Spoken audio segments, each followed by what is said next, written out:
Sa loob lamang ng 24 oras at hindi 11 araw na ubos ang 125 million pesos na confidential funds ng Office of the Vice President. Ayon po yan sa nagpakilalang dating aide at bagman ni Vice President Sara Duterte na si Ramil Madriaga sa impeachment hearing ng House Justice Committee.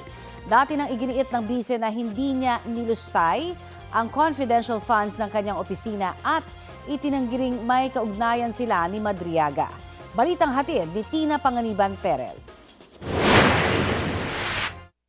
Pinabasa kay Ramil Madriaga ang kanyang supplemental affidavit kung saan nakalatag ang kanyang kaugnayan kay Duterte. Her denial of any affiliation with me is absolutely false. She lied under oath in her perjury complaint against me. Kasama sa affidavit ang ilang patunay raw rito, kabilang ang video ng pagkikita raw nila noong Davao City Mayor pa lang si Duterte. Sino po yung sumigaw ng Sir Ram? Ito, ayan o. Ayan, Sir Ram. Sino yon? Si BP Sara. Sino po yung Sir Ram na tinatawag niya? Ako po, Your Honor. May screenshot din ng video conference nila kay Duterte nang mag-anunsyo itong hindi natatakbong presidente noong eleksyon 2022. I posted the screenshot of our video conference on my Facebook account with the caption just telling her I cannot vote intelligently without her name on the ballot. A printout of the Facebook post dated September 29, 2021 is here to attach. May I know what's happening to you, Mr. Madriaga? You seem to be crying. You are nearly crying. Malungkot lang po.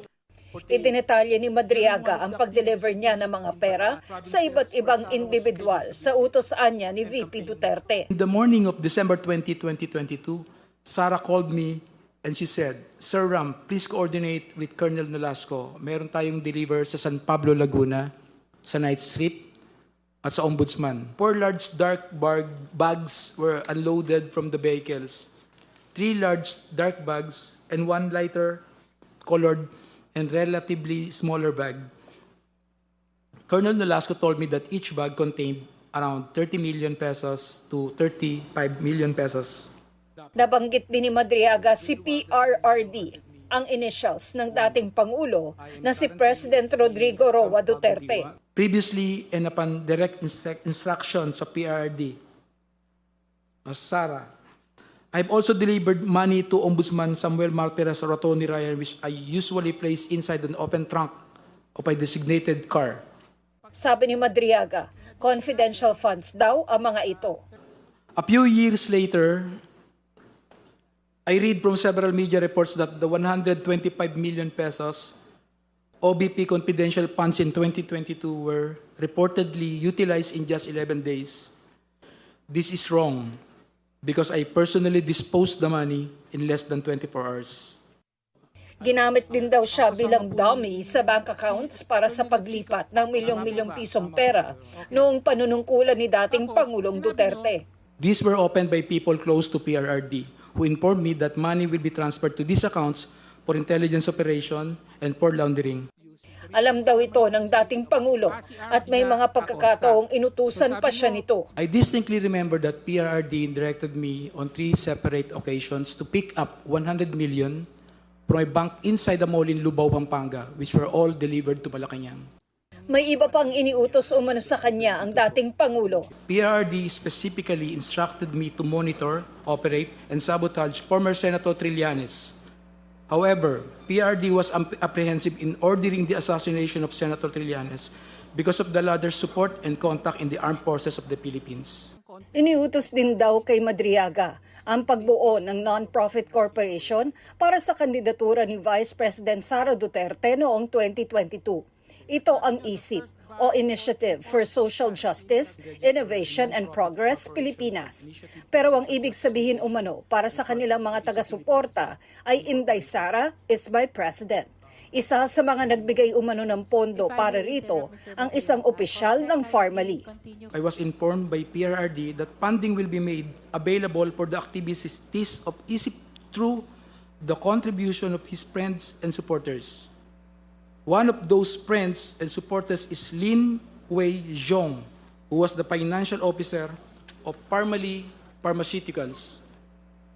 Sometime in June or July 2021, PRD informed me that someone will call me to to directly coordinate the turnover of 175 million. I also remember that Michael Yang, a very close friend of PRRD, who was frequently in Malacanang, also provided financial support to isip. Sa affidavit ni Madriaga, lumalabas na naputol ang kanilang relasyon ni VP Duterte nang hindi siya nito tulungan sa kasong land grabbing na inilapit kay Madriaga ng ilang magsasaka sa Bataan. Pero may punto raw na binisita siya sa kulungan ng bise. Sometime in October 2025, after I got arrested for alleged kidnapping, I was surprised to see Sarah through the metal railings of the passageway. She smiled and waved at me. Jail warden Sabiniano handed me a phone. When I said hello, I recognized the voice of Sarah, and she asked me about my well-being and conditions inside the detention facility. She was also apologetic for failing to do something or assist in my ongoing criminal case. Sa isang punto sa pagdinig, tinanong si Madriaga kung may namilit o inialok sa kanya kapalit ng pagsusulat ng affidavit.